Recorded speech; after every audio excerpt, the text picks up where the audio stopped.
Welcome back to another episode of That Westfield Podcast. Today we are joined by Harry Ambrosino of the Academy in Garwood. What's up, Harry? How you doing? Nice to meet you. Nice to meet you too. I know we connected a couple weeks ago, Yes. and the Academy is kind of like this cool place that we all know. We've driven by, we've seen it. We know it has something to do with kids' sports, but after chatting with you and Mark, it's like it's so much more than what people think it is. So definitely want to bring you on and hear more about it. So Thank you. yeah, tell everybody what the Academy is about, and then I'll start asking you lots of questions and get to the meat of it. Sounds good.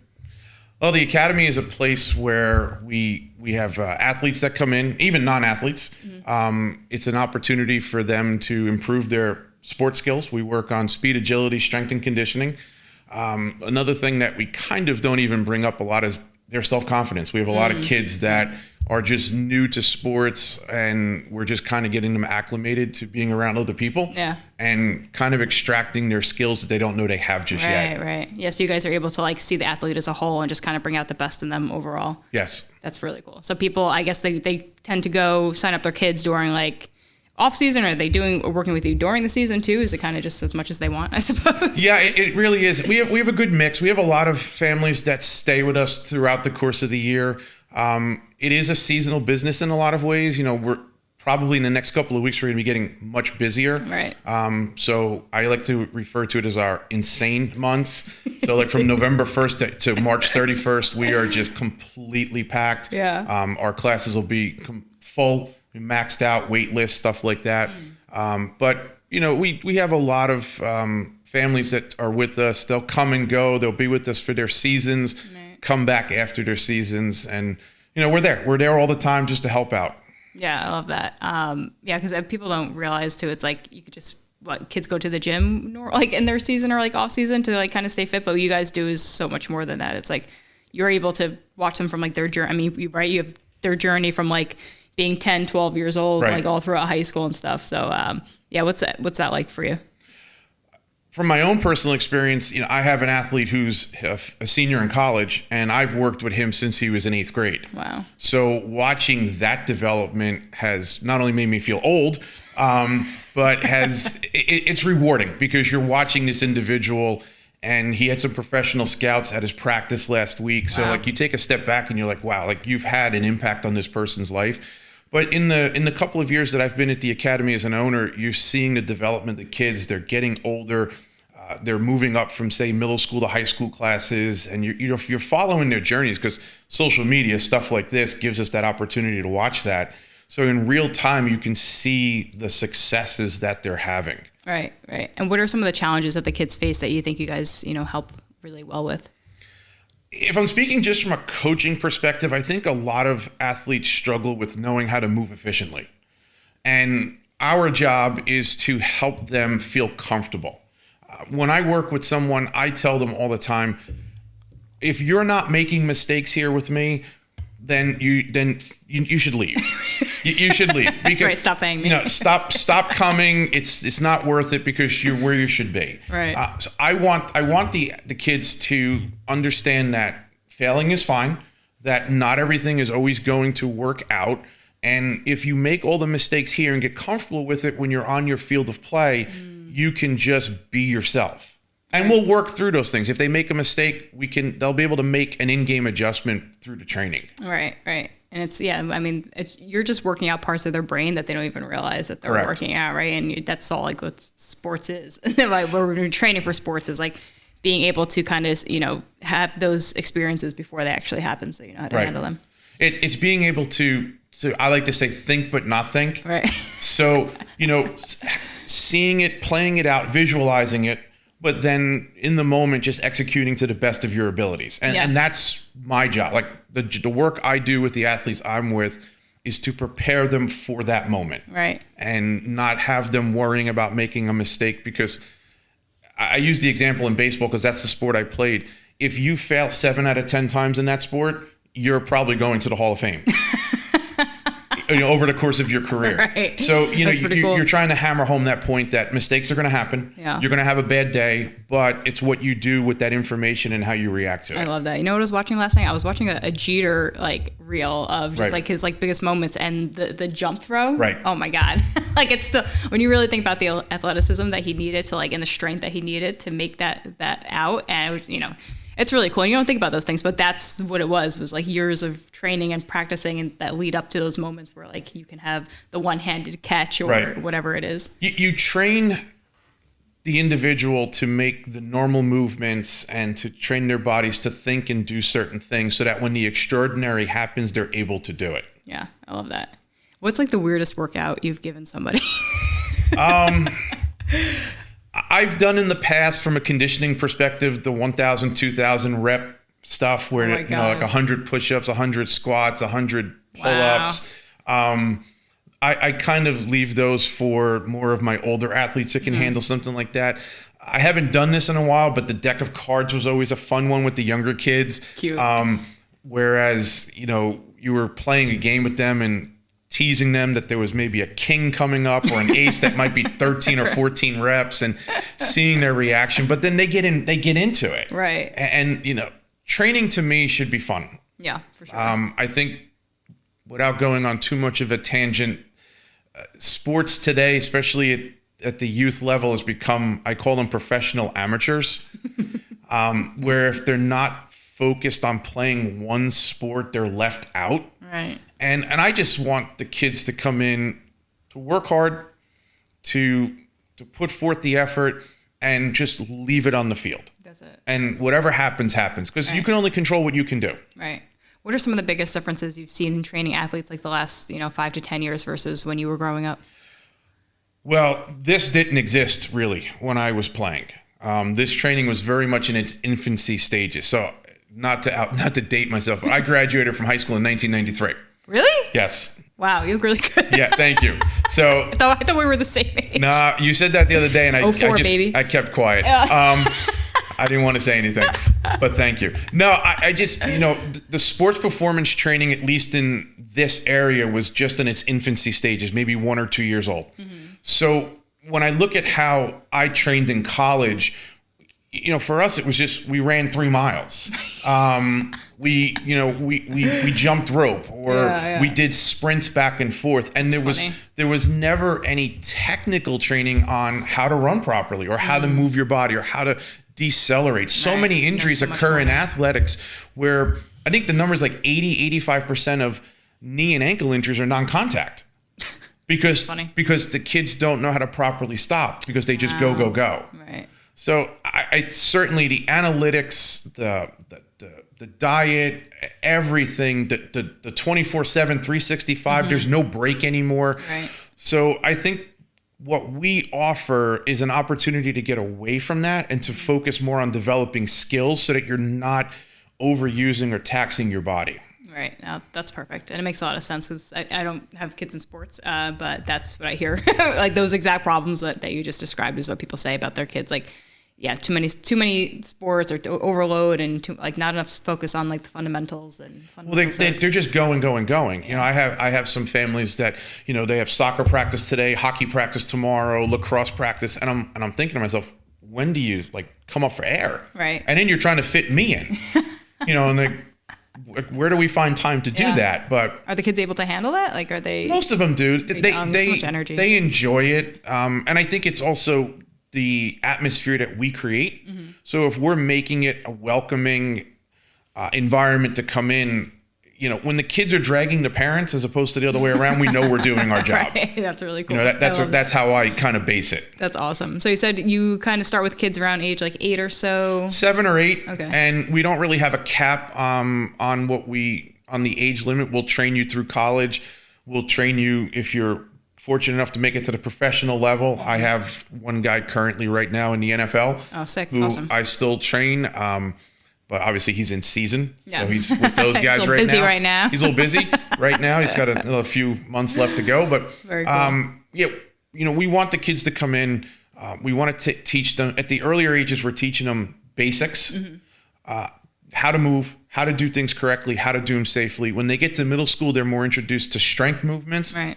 So that when they get to the high school level, not all schools, but some schools, there aren't as much direction. Yeah. And you'll get 30, 40 people in a weight room just following along. And if the younger kids are looking at the older kids, That's all they're doing.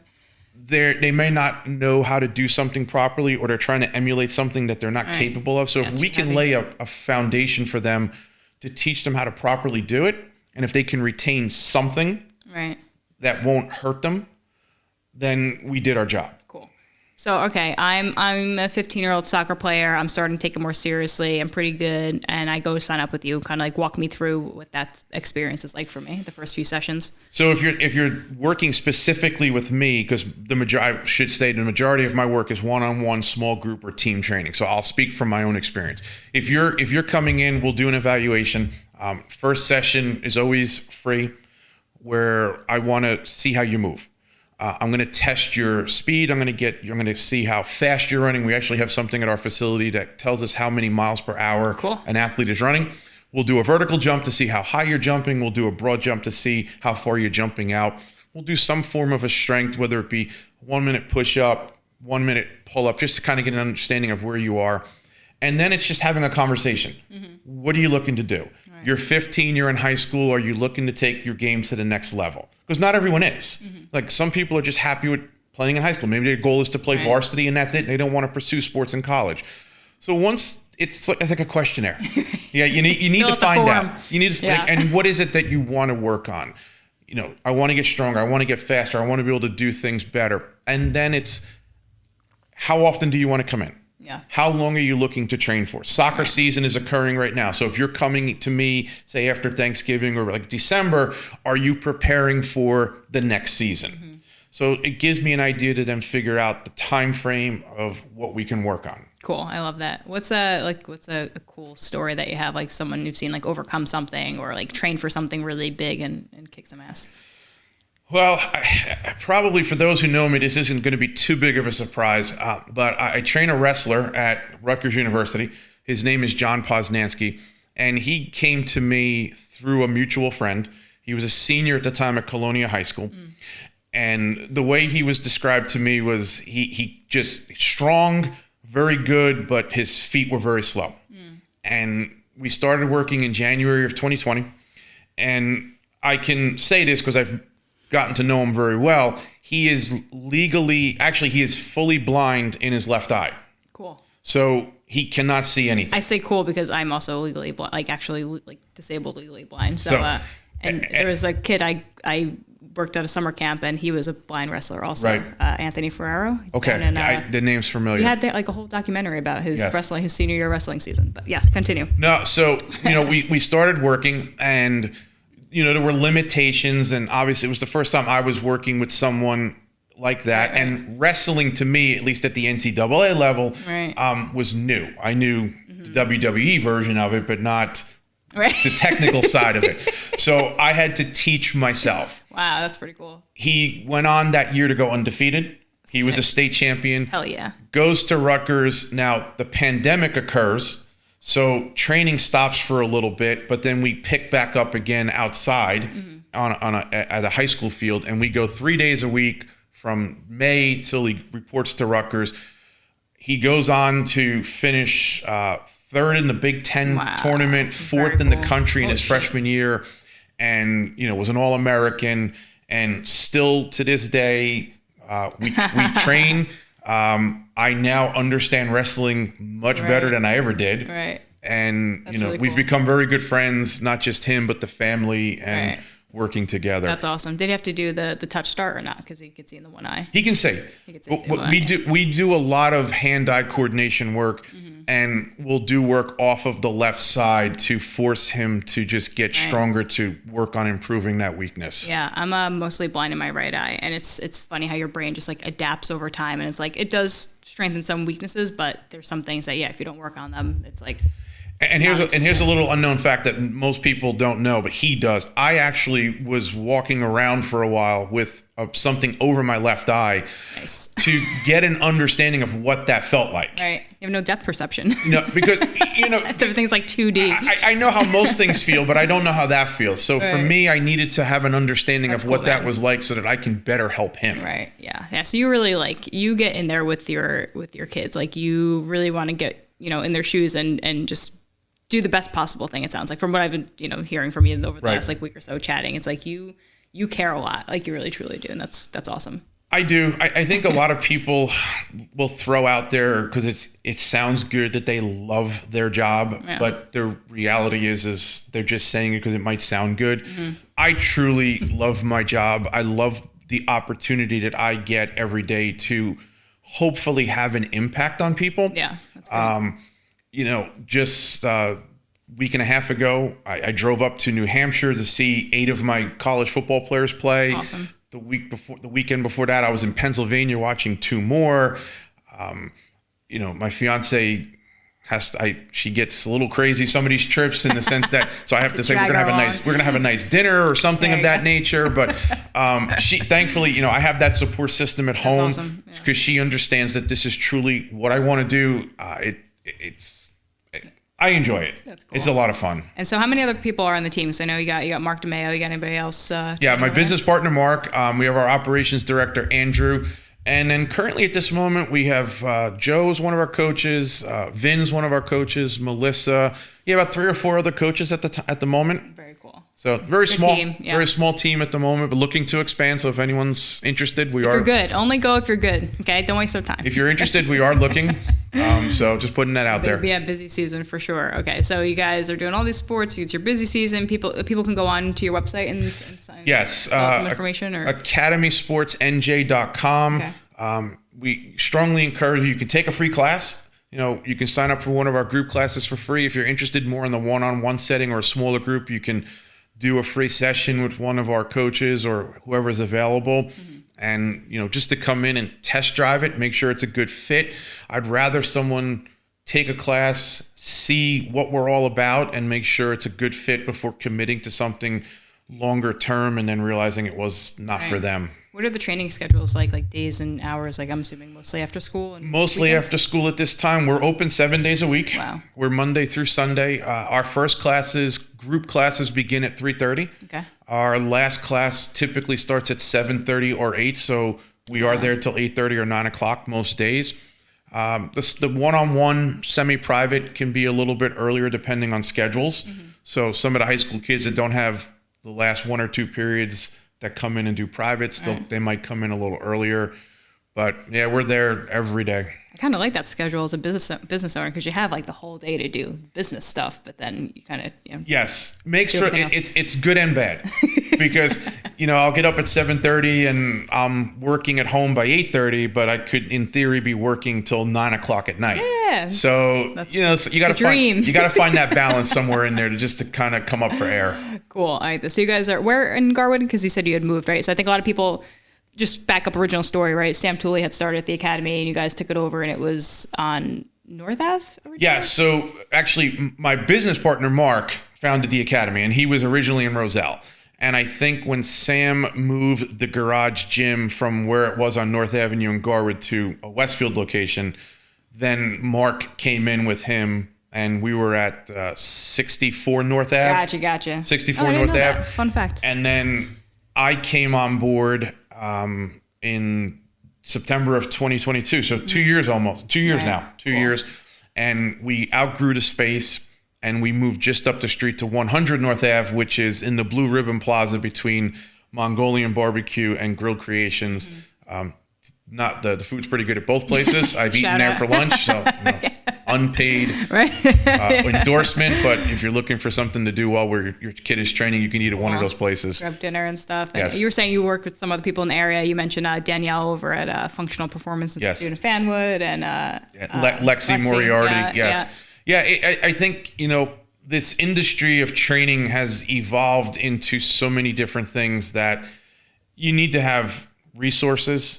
None of us are certified to give nutritional information or physical therapy information other than, elevate the leg if it hurts or something, put some ice on it, or, don't eat junk food, so to speak, other than the obvious. But having these relationships with Danielle and Lexi and being able to give our families options if they're seeking physical therapy, chiropractic work, or nutritional work helps us. And it adds credibility to our program, and it gives us many more opportunities to offer to our families just beyond the training at the facility. Right. No, that's really cool. You got to collaborate with the other local business owners that fit what you do and help each other out, right? It's like you send each other clients, and yes, that's how you do it, right? It's how you build the business. It's word of mouth, advertising for sure, word of mouth, and just hopefully a lot of positive reviews. Yeah. So last question, what goals do you guys have for 2025? Like what's the dream to have done in the next 12 months?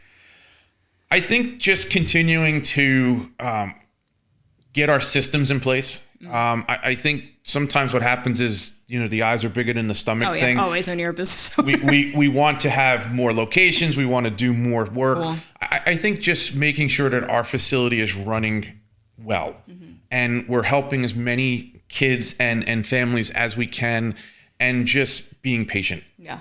Patient. Patience. Patience. I just heard something actually driving up here about winning slow or winning slowly. I like that. And I have to say that sometimes that's, as business owners or when you're just starting out, you want to do so much so fast, but take your time, hone in on the skills you have, get good at what you're doing, and then once you're there, you can start thinking about expanding or bigger goals. Right. I love that. That's the expression is people overestimate what they could do in 1 year and underestimate what they could do in 10. Correct.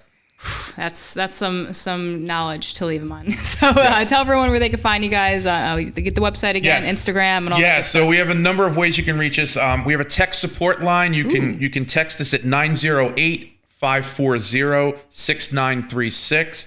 Instagram is Academy Sports NJ. Myself personally is speedcoach_Harry, and our email is academysportsnj.com.